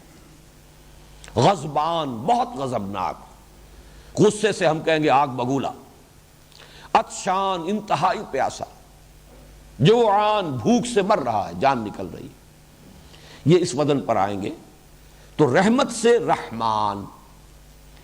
فعیل کے وزن پر صفت مشبہ آتی ہے اور اس میں ہوتا ہے دوام اور استمرار، شدت اور کثرت کے مقابلے میں دوام اور استمرار، پائیداری، تسلسل۔ رحیم یعنی جس کی رحمت مسلسل ہے، ہمیشگی کی کیفیت کے ساتھ ہے، دائمی ہے، جس کا مستقل وصف ہے۔ یہ دو الفاظ اس وزن پہ آ کر اپنے مفہوم کو بہت خوبصورتی سے ادا کرتے ہیں۔ ہمارے بعض مفسرین نے اس کو یوں بیان کیا کہ رحمان کا تعلق ہے تخلیق سے، پیدا تو کر دیا اللہ نے ایک دم، شان کن فیکونی، کن فیکون، لیکن رحیم کا تعلق ہے ربوبیت سے، اب اس کا پالنا، پوسنا، پروان چڑھانا، اس کا تسلسل، یہ اللہ تعالیٰ کی رحیمیت کا مظہر ہے، جبکہ کائنات کی تخلیق اللہ کی رحمانیت کا مظہر ہے۔ اسی اعتبار سے بعض حضرات نے کہا ہے رحمان الدنیا و رحیم الآخرہ، دنیا کے اعتبار سے اللہ کی صفت رحمانیت کا ظہور ہوتا ہے، چونکہ دنیا خود ناپائیدار ہے، عارضی ہے، فانی ہے، اور رحمت کا وہ جو معاملہ ہے اس میں شدت اور اس میں ایک طوفانی اور ہیجانی کیفیت۔ اب یہ دو الفاظ دونوں جو میں نے استعمال کیے یہ خود اسی وزن پر ہے، طوفان جوعان کے وزن پر ہے، ہیجان یہ عطشان کے وزن پر ہے، وزن وہی ہے، ایک ہیجانی کیفیت جیسے ٹھاٹھے مارتا ہوا سمندر۔ تو دنیا میں اللہ کی رحمت کا ظہور ہو رہا ہے شان رحمانی کے ساتھ، اور رحیم الآخرہ، رحیم آخرت جو ہے وہ دائم ہے، قائم ہے، وَلَلْآخِرَةُ خَيْرٌ وَأَبْقَىٰ، وَالْآخِرَةُ خَيْرٌ وَأَبْقَىٰ، وہ تو باقی رہنے والی ہے، وہاں صفت رحیمیت کا ظہور ہوگا۔ لیکن یہ کہ صحیح تر بات وہی ہے جو میں نے عرض کی ہے کہ در حقیقت اللہ کی رحمت کی یہ دونوں شانیں ہیں اور دونوں بیک وقت ہیں۔ یہ بہت اہم نکتہ ہے جو مولانا فراہی نے بیان کیا ہے۔ اللہ تعالیٰ کے اسماء و صفات جب قرآن میں آتے ہیں تو درمیان میں حرف عطف نہیں آتا، الرحمن والرحیم نہیں ہے، بلکہ ایسا بھی ہے کہ 8 اسماء و صفات آ گئے بغیر حرف عطف کے، الملک القدوس السلام المؤمن المہیمن العزیز الجبار المتکبر، 8 اسماء ہیں، کہیں حرف واو نہیں۔ ایک ہی استثناء ہے، بہت سے حضرات کو یاد آ گیا ہوگا، ایک ہی استثناء ہے سورہ حدید میں، هو الاول والآخر والظاہر والباطن۔ پورے قرآن مجید میں یہ واحد مقام ہے جہاں اللہ تعالیٰ کے اسماء و صفات کے مابین حرف عطف ہے، باقی کہیں نہیں۔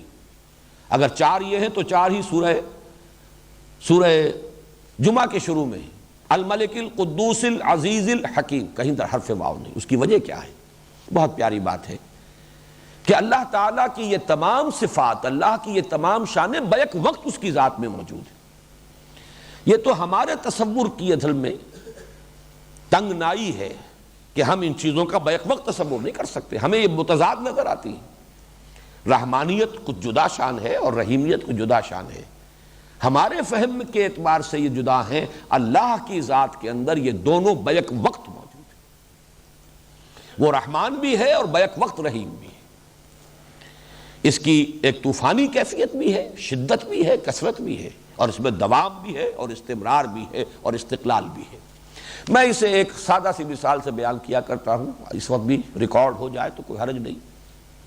ہم اپنے اوپر اگر اس کو طاری کریں تو فرض کیجئے کہ کہیں کوئی سڑک پر کوئی ایکسیڈنٹ ہوا ہے، کوئی بس کا ایکسیڈنٹ ہوا ہے، کار کا ہوا ہے، فرض کیجئے کہ اس کار میں جتنے بھی سوار تھے سب کے سب ہلاک ہو گئے، کوئی دودھ پیتا بچہ باقی رہ گیا ہے جو ماں سے چمٹا ہوا، ماں کی لاش ہے، چمٹا ہوا۔ جو شخص بھی اس منظر کو دیکھے گا اس کا دل پگھل جائے گا، وہ بچہ چمٹا ہوا اپنی ماں کی لاش سے۔ فرض کیجئے کوئی پتہ نہیں یہ لوگ کون ہیں، کہاں کے ہیں، کہیں سے کوئی سراغ نہیں مل سکتا۔ آج تو خیر بڑی آسانی سے مل جاتے ہیں سراغ، ماضی میں سمجھیے کہ کچھ پتہ نہیں چل سکتا۔ ہر شخص کے دل میں ایک جذبہ ابھرے گا، گویا کہ ایک رحمت کی ہیجانی کیفیت، طوفانی کیفیت، اس بچے کی میں پرورش کروں گا، اسے میں پالوں گا، یہ لاوارث رہ گیا ہے، اس کا کوئی پالنے پوسنے والا نہیں رہا۔ یہ جذبہ یقیناً ابھرے گا، یہ ایک جوش کی کیفیت ہے، رحمت جوش میں آئے گی ہر انسان کی۔ لیکن یہ کہ ہمارا یہ جوش بہت جلدی ٹھنڈا پڑ جاتا ہے. ہو سکتا ہے کہ کچھ دنوں کے بعد ہمارے اوپر الٹا ایک احساس جو ہے افسوس تعسف کا پیدا ہو جائے کہ میرے تو پہلی بڑی ذمہ داریاں تھیں، یہ میں کیا مصیبت اپنے سر لے بیٹھا ہوں، یہ خامخواہ کا بوجھ، خامخواہ کی ذمہ داری میں نے لے لی، میرے تو اپنے جو بچے جو ہیں ان کی پرورش میرے لیے مشکل ہے. معلوم ہوا کہ ہمارا وہ جوش ٹھنڈا پڑ جاتا ہے.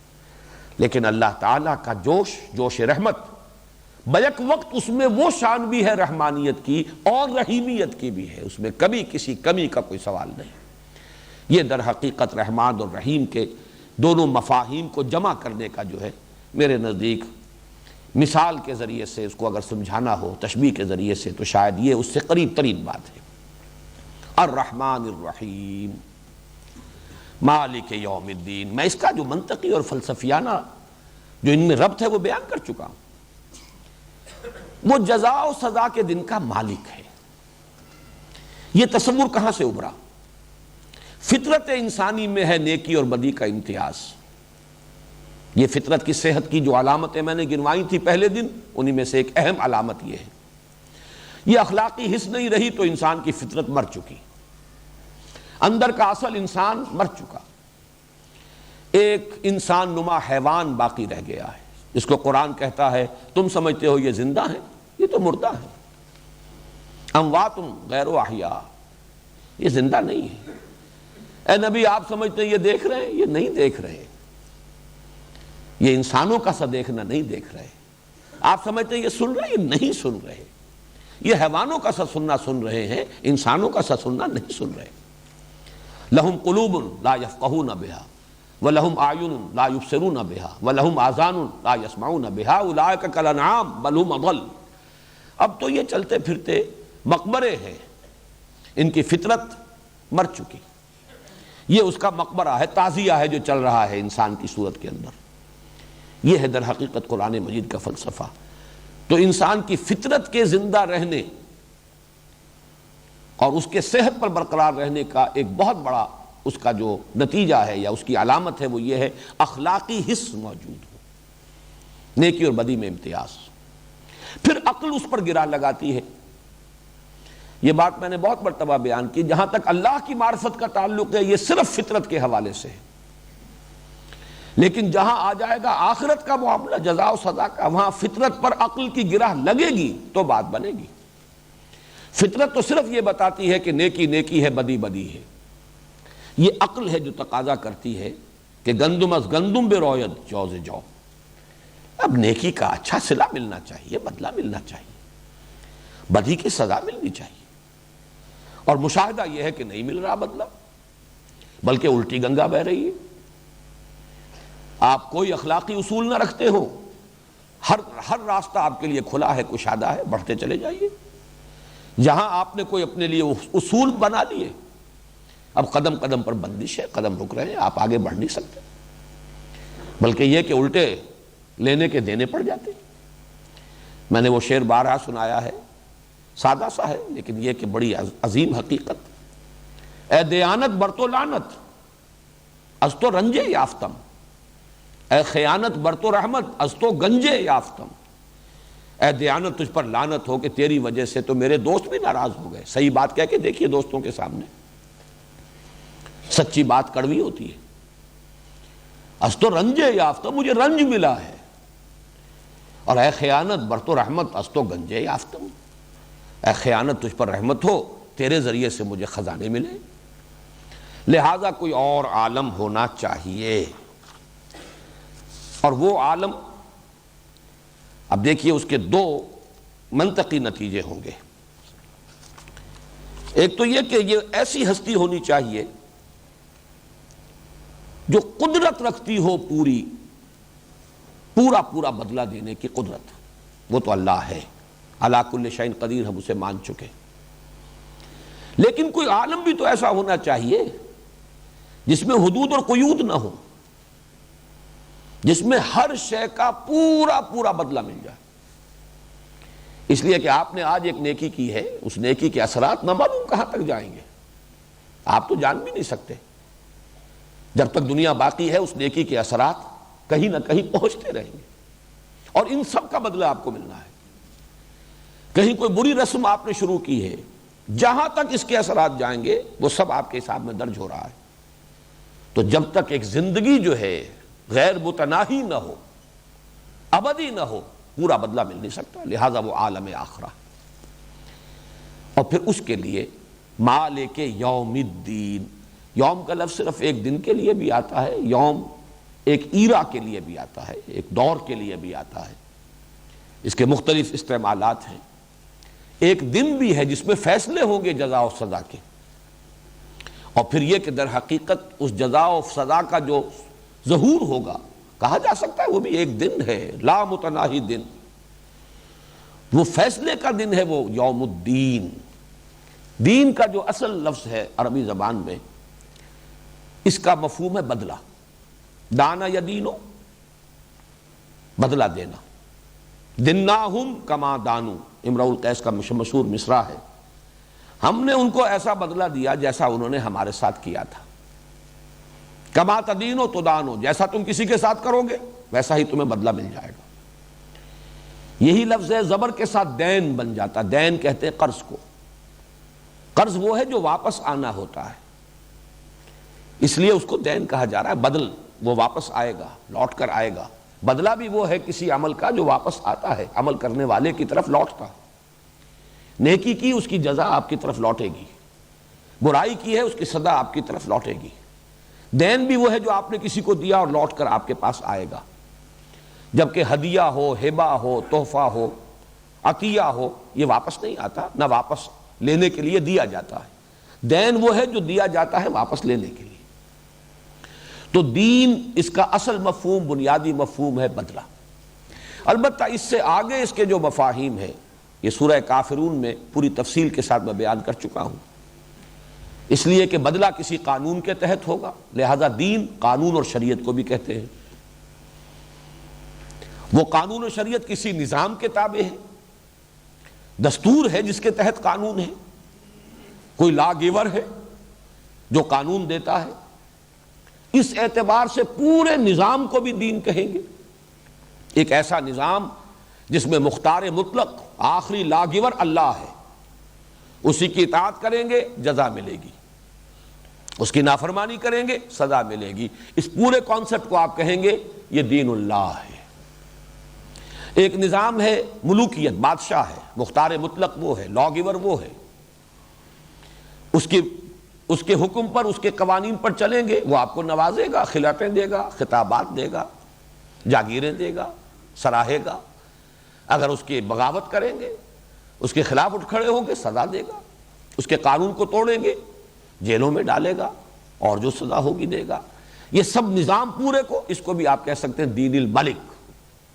یہ دونوں الفاظ قرآن مجید میں، ایک سورہ یوسف میں ما کان لیأخذ اخاہ فی دین الملک، اور دین اللہ اذا جاء نصر اللہ والفتح ورأیت الناس یدخلون فی دین اللہ افواجا۔ تو یہ دین کے، یہ یوں سمجھیے کہ 3 سٹوریز ہیں اس کی۔ بنیادی مفہوم ہے بدلہ، مالک یوم الدین، جزا و سزا کے فیصلے کے دن کا مختار مطلق۔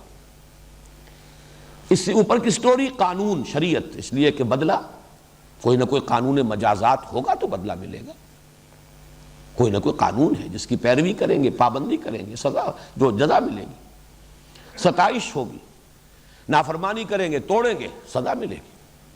اس سے اوپر وہ قانون کسی نظام کا ایک جز ہے، اس میں کوئی ہستی ہے جس کو مانا گیا ہے بالا ترین، اور اس کے تابع پورا نظام زندگی جو ہے اس کا نقشہ بنا ہے، یہ دین ہے۔ وہ دین الملک ہو، دین جمہور ہو جدید اصطلاح میں جمہوریت، یا دین اللہ ہے جس میں حاکمیت اللہ کی ہے، جس کا منطقی نتیجہ کیا ہے؟ انسانوں کے لیے خلافت ہے۔ بہرحال یہاں یہ چونکہ یہ اساس القرآن ہے، سورہ فاتحہ، اس میں لفظ دین آیا ہے اپنے اساسی مفہوم میں جو پہلی منزل ہے، مالک یوم الدین، جزا و سزا کے دن کا مالک، مختار۔ لمن الملک اليوم، للہ الواحد القہار۔ بادشاہ حقیقی اب بھی وہی ہے، اختیار مطلق اب بھی اسی کا ہے، ملک اور مالک حقیقتاً وہی ہے اب بھی، لیکن ابھی پردے پڑے ہوئے ہیں۔ ابھی کبھی کوئی فرعون بیٹھا ہوتا ہے، الیس لی ملک مصر، دعویٰ کر رہا ہے کیا میری نہیں ہے بادشاہی مصر میں؟ وَهَٰذِهِ الْأَنْهَارُ تَجْرِي مِن تَحْتِي، اور یہ سارا آبپاشی کا نظام میرے اختیار میں ہے، جس کو چاہوں پانی دوں، جس کا چاہوں پانی روک دوں۔ یہ فرعونیت ہے، کبھی کوئی فرعون ہے، کبھی کوئی نمرود ہے، کبھی کوئی ایک قوم دوسری قوم پر حاکم بن کر بیٹھ جاتی ہے، کبھی کوئی کسی علاقے یا قوم کے عوام خود حاکمیت کے مدعی بن جاتے ہیں۔ یہ سب یوں سمجھیے کہ سراب ہے، دھوکہ ہے، ڈرامے ہیں جو ہو رہے ہیں۔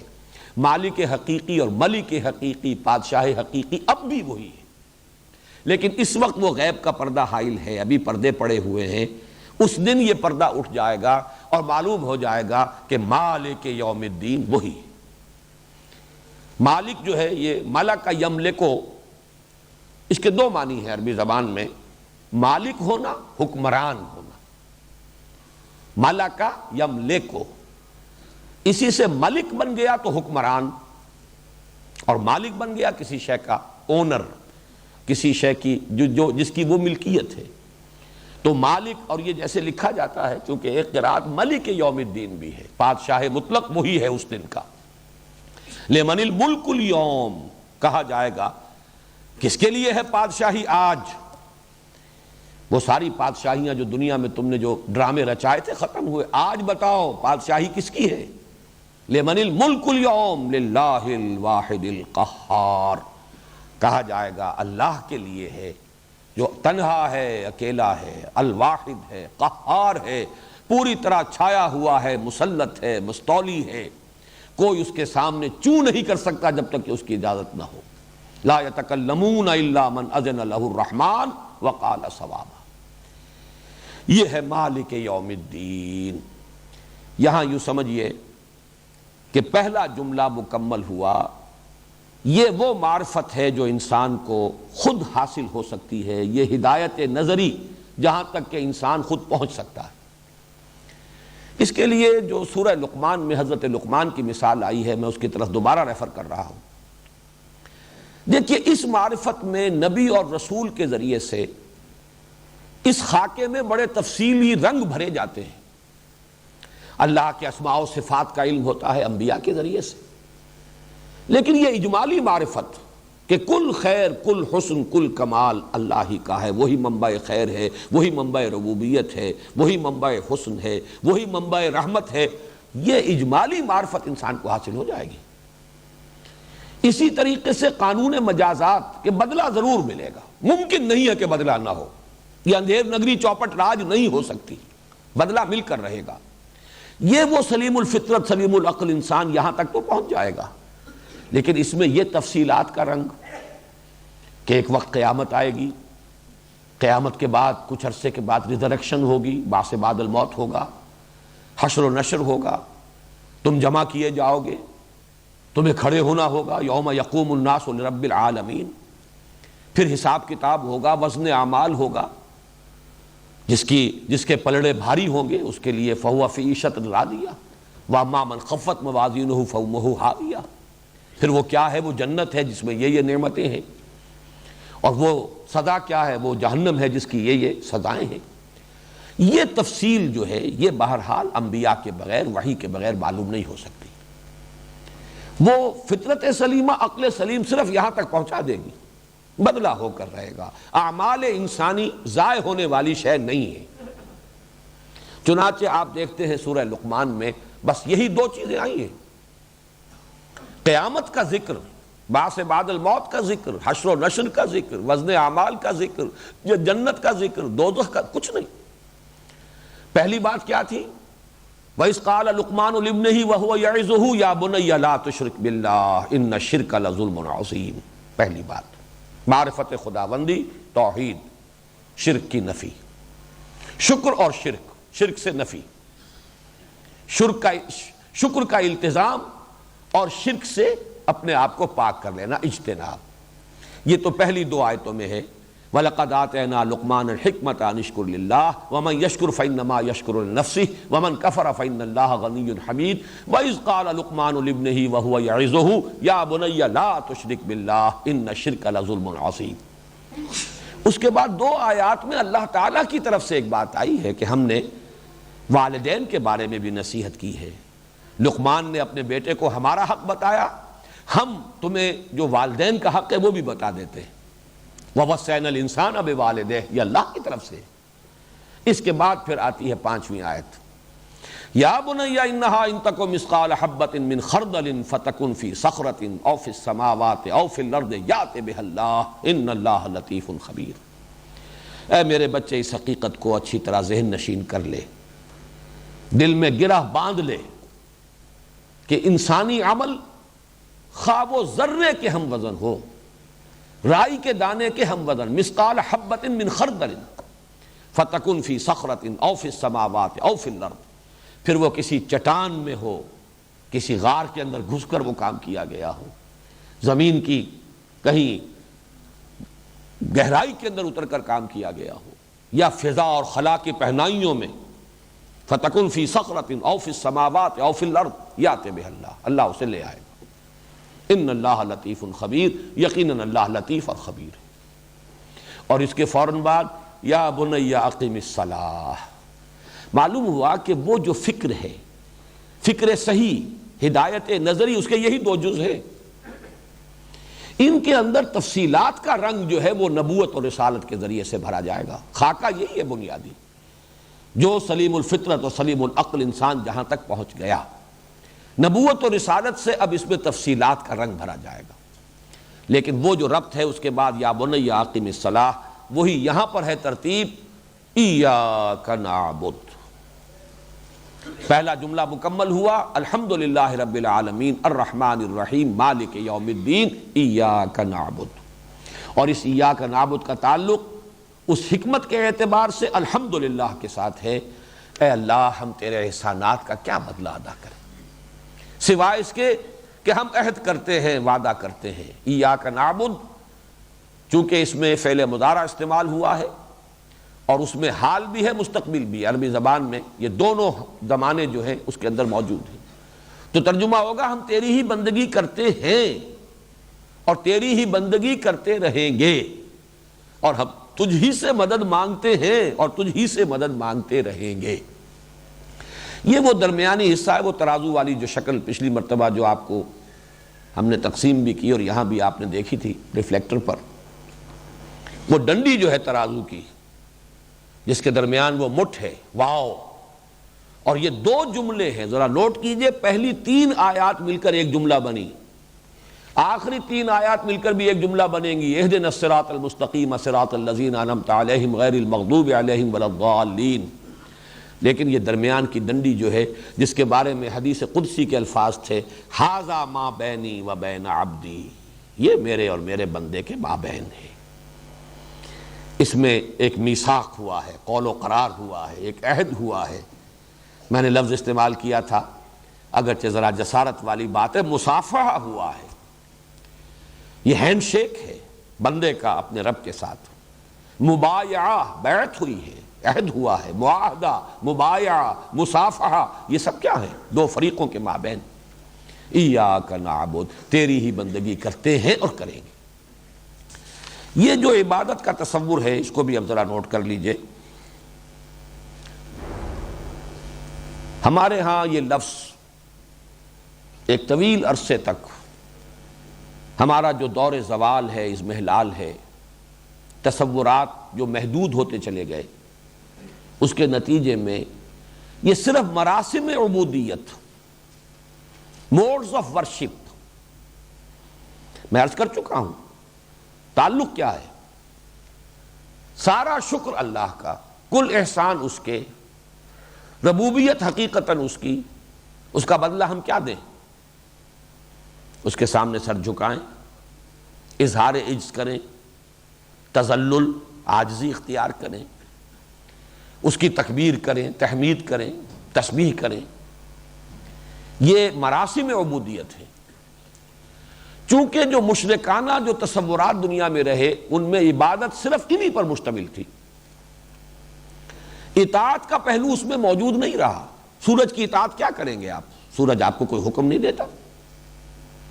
چاند دیوی ہے، پوج لیجئے اس کو، کوئی اظہار عجز کر لیجئے، کوئی اس کے سامنے ماتھا ٹیک دیجئے، کوئی اور رسم جو ہے بنا لیجئے۔ اس نے کوئی آپ کو کوڈ نہیں دیا، کوئی قانون نہیں دیا، کوئی شریعت نہیں دی کہ آپ اس کی بندگی کریں۔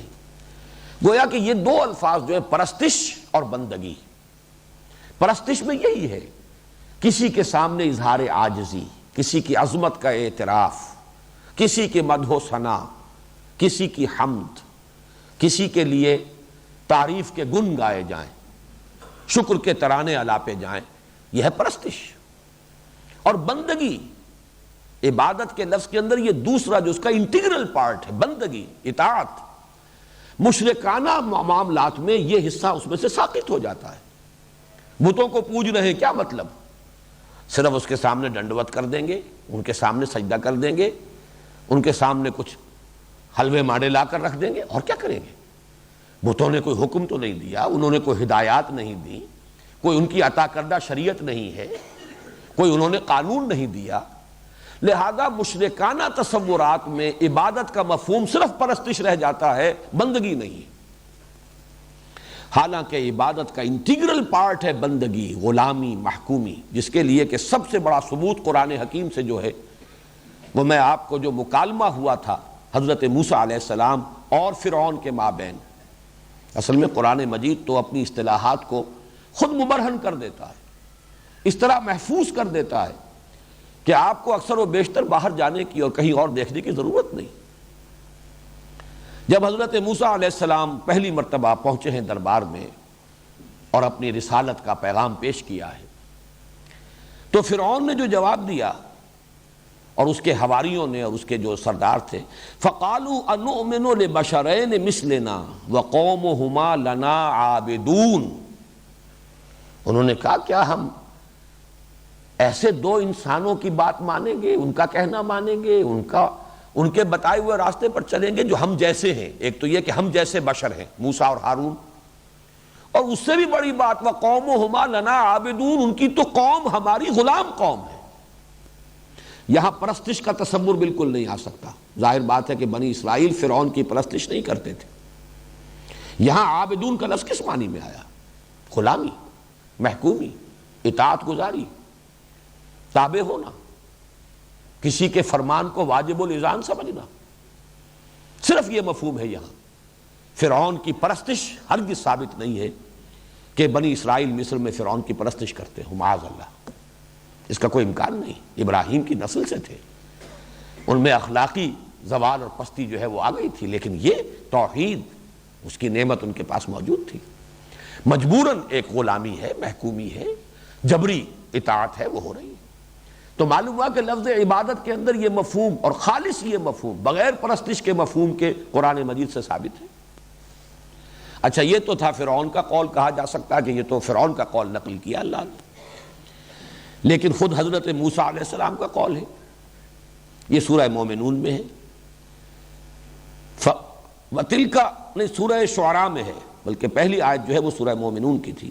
سورہ شعراء میں حضرت موسیٰ نے ریٹارٹ کیا، اسی طریقے سے آنکھوں میں آنکھیں ڈال کر ڈٹ کر جرأت کے ساتھ جواب دیا، وَتِلْكَ نِعْمَةٍ تَمُنُّهَا عَلَيَّ أَنْ عَبَّدْتَ بَنِي اسرائیل، اس نے یہ کہا تھا أَلَمْ نُرَبِّكَ فِينَا وَلِيدًا، اے موسیٰ تم وہی نہیں ہو جسے ہم نے اپنے ہاں، اپنے گھر میں، اپنے محل میں رکھ کر پالا پوسا تھا جبکہ تم چھوٹے سے تھے، ہمارے ٹکڑوں پر پلے ہو، اور آج ہماری ہی بلی ہمیں کو میاؤں، آ گئے ہو ہمارے سامنے رسول بن کر، رسالت کا دعویٰ لے کر۔ أَلَمْ نُرَبِّكَ فِينَا وَلِيدًا، تم تو ہمارے ٹکڑوں پر پلے، ہمارے گھر میں تم نے پرورش پائی۔ اس کا جواب دیا ہے اسی طرح، in the same coin، وَتِلْكَ نِعْمَةٌ تَمُنُّهَا عَلَيَّ أَنْ عَبَّدْتَ بَنِي اسرائیل، یہ احسان تم مجھ پر جتا رہے ہو، بڑا احسان تم نے مجھ پر کیا، حالانکہ تم نے میری پوری قوم کو اپنا غلام بنا رکھا ہے۔ وہ ظلم اور ستم کی چکی میں جس طرح پیس رہے ہو وہ تمہارے سامنے نہیں ہے۔ ایک فرد کو اگر وہ محل میں پل گیا ہے تو اس کے اوپر تو احسان جتا رہے ہو، اور یہ بھول گئے ان عبدت بنی اسرائیل۔ اب یہ تعبید، غلام بنا لینا، جبراً کسی کو محکوم بنا لینا، اس کے لیے گویا کہ یہ نص قطعی ہے قرآن مجید کی یہ آیت، اور یہ حضرت موسیٰ علیہ السلام کی طرف سے قرآن مجید میں بیان ہو رہا ہے۔ تو نوٹ کیجئے کہ در حقیقت عبادت کا مفہوم جمع ہوتا ہے فارسی کے دو الفاظ کو جمع کرنے سے، پرستش اور بندگی۔ زندگی آمد برائے بندگی، زندگی بے بندگی شرمندگی۔ شیخ سعدی نے بہت خوبصورتی کے ساتھ اس لفظ کا مفہوم جو ہے وہ ادا کیا ہے۔ میں چند جملوں میں عرض کر رہا ہوں، چونکہ مشرکانہ تصورات میں عبادت رہ جاتی ہے صرف پرستش کے مفہوم میں، ہمارے ہاں مسلمانوں میں بھی ایک طویل جب زوال کا دور آیا ہے، عبادت صرف نماز روزے کے لیے یہ لفظ مخصوص ہو کر رہ گیا۔ اس 20ویں صدی عیسوی کی جو احیائی تحریکیں ہیں، اور ان میں وہ عظیم تحریکیں بھی ہیں اور کچھ ایسے بھی ہیں کہ جو بعض پہلوؤں سے غلط رخ پر چلے گئے، لیکن یہ کہ کم سے کم اس مفہوم کو اجاگر کرنے میں انہوں نے بھی رول پلے کیا ہے۔ میری مراد یہاں پر منکرین سنت سے ہے۔ یہ تصور بہرحال انہوں نے بھی اجاگر کیا ہے کہ عبادت کا مفہوم صرف نماز روزہ نہیں ہے، بلکہ پوری زندگی میں اللہ کی اطاعت، زندگی کے ہر گوشے میں اللہ کے قانون کو، اللہ کے فرمان کو واجب الاذعان سمجھنا، اس کی اطاعت، اس کی بندگی۔ یہ تصور جو ہے یہ اس دور میں خوب نکھرا ہے، اخوان المسلمون کے ذریعے سے بھی، جماعت اسلامی کے ذریعے سے بھی، اور یہ تو بہرحال یعنی کم سے کم اپنے عقائد کے اعتبار سے صحیح رخ کے اوپر چلنے والی تحریکیں ہیں۔ سیاست میں کن وادیوں کی طرف وہ بھٹک کر رہ گئے یہ علیحدہ بات ہے، لیکن فکر کے اعتبار سے انہوں نے واضح کیا کہ عبادت کا مطلب صرف مراسم عبودیت نہیں ہے، بلکہ عبادت کا مطلب پوری زندگی میں اللہ کی بندگی اور اطاعت۔ لیکن اس میں بھی ایک کمی ہے، کمی تھی کہہ لیجئے، اور یہ کہ ہے جستجو کے خوب سے ہے خوب تر کہاں، تدریجاً لترکبن طبقا عن طبق، ان تصورات میں کے نکھرنے میں بھی درجہ بدرجہ جو ہے وہ بات واضح ہو رہی ہے۔ الحمدللہ کہ ہم نے اس کو نکھارا ہے، اس میں اللہ تعالیٰ نے ہمیں توفیق عطا فرمائی ہے کہ یہ جو احیائی تحریکیں ہیں ان کے ہاں بھی اس میں اطاعت پر اتنا زیادہ زور آ گیا ہے کہ ایک دوسری اہم حقیقت نگاہوں سے اوجھل ہو گئی، اور وہ ہے محبت۔ عبادت کا جسد ظاہری اطاعت ہے، لیکن اس کی روح باطنی محبت ہے۔ دونوں چیزیں مل کر اصل میں عبادت کا مفہوم ادا کرتی ہیں۔ ایاک نعبد، ہم تیری ہی اطاعت اور عبادت اور بندگی کرتے ہیں، تجھ ہی سے محبت کرتے ہیں، اور اے رب تیری ہی بندگی اور اطاعت اور غلامی کرتے رہیں گے اور تجھ ہی سے محبت کرتے رہیں گے۔ یہ در حقیقت پہلو جو ہے یہ کچھ ابھی جتنا کہ اجاگر ہونا چاہیے اجاگر نہیں ہوا، لیکن اس کے لیے میں نے بہت عرصہ ہوا، میرا خیال ہے کہ کم و بیش 20 سال ہو گئے ہوں گے، تقریریں کی تھی کراچی میں، ایک مہینے میں ایک تقریر، ایک مسجد میں، عبادت رب، شہادت علی الناس، اقامت دین، تین یہ بنیادی موضوعات، مطالبات دین کے نام سے یہ کتاب چھپتی رہی ہے۔ بہت عرصے سے آؤٹ آف پرنٹ بھی تھی، اب دوبارہ کم سے کم یہ پہلا جو ہے عبادت رب کا مفہوم کیا ہے، یہ 2 قسطوں میں میثاق میں یہ مضمون چھپا ہے، اور جلدی پھر انشاءاللہ یہ مکمل ہو جائے تو کتاب بھی دوبارہ شائع ہو جائے گی، جس میں کہ عبادت کا اصل مفہوم کیا ہے اس پر بڑی تفصیل سے گفتگو ہوئی ہے۔ میں یہاں پر جو حافظ ابن قیم اور امام ابن تیمیہ رحمہم اللہ، ان دونوں نے جس طرح جمع کیا ہے، العبادت و تجمع اصلین، عبادت 2 بنیادوں کو جمع کر دیتی ہے۔ یہ قصر جو ہے 2 بنیادوں پر کھڑا ہے۔ عبادت غایت الحب و غایت الذل والخضوع، 2 بنیادیں کیا؟ انتہا درجے کی محبت اللہ کی، اور انتہا درجے میں اللہ کے سامنے جھک جانا، بچھ جانا، اس کا مطیع اور منقاد بن جانا، اسی کے سامنے سر تسلیم خم کر دینا، بچھ جانا شاید سب سے زیادہ صحیح اس کی توجیہ ہوگی۔ تو یہ دونوں چیزیں جب مکمل ہوں گی تب عبادت کا تصور مکمل ہوگا۔ ایاک نعبد، اے اللہ ہم سب سے بڑھ کر تجھ ہی سے محبت کرتے ہیں اور کرتے رہیں گے۔ یہ سب سے بڑھ کر کے لفظ کا اضافہ میں کر رہا ہوں، سورہ بقرہ میں تقریباً اس کے وسط میں جا کر یہ آیت آئے گی، والذین آمنوا اشد حبا للہ، جو حقیقت میں صاحب ایمان ہے وہ شدید ترین ہے اللہ کی محبت میں، سب سے بڑھ کر محبت کرتے ہیں اللہ کے ساتھ۔ تو محبت کے جذبے سے سرشار ہو کر ہمہ تن، ہمہ وقت، ہمہ وجوہ اللہ کی اطاعت میں اپنے آپ کو دے دینا، یہ عبادت ہے، یہ وہ مطلوب عبادت ہے جس کا ہم اللہ سے عہد کرتے ہیں، ایاک نعبد۔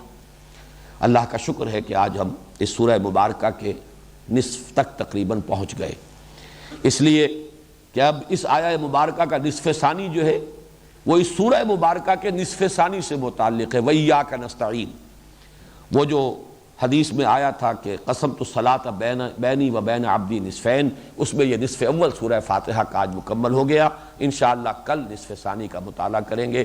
بارک اللہ لی و لکم فی القرآن العظیم۔